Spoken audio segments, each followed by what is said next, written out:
I'm Sam Morai, a third generation rancher here in the state of Nevada, and our ranches depend on private lands and lands that we have permits with the U.S. Forest Service and the Bureau of Land Management.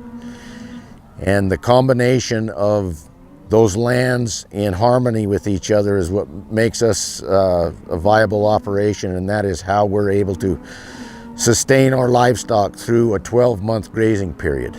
What you hear referred to as public land or public grazing in the West is land that is managed by the federal government, either through the Department of Interior or the Department of Agriculture.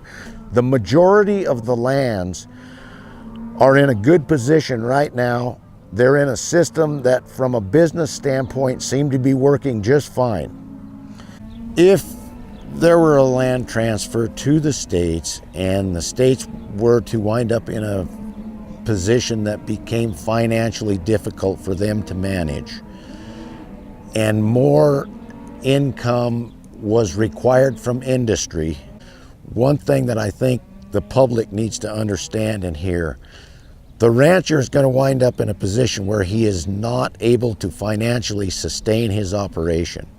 What's going to wind up happening without any income source is pretty quick he's going to have to sell his lands. So what you see now as beautiful, valuable wildlife landscape, grazing landscape, could turn into subdivisions and shopping malls and things that really don't have a lot of value to the things that you see out there today. And I think that's really important to understand that this is a situation right now that is sustainable. It does need some tune-up, but we could lose the whole thing if we don't stop and really realize and appreciate where we're at.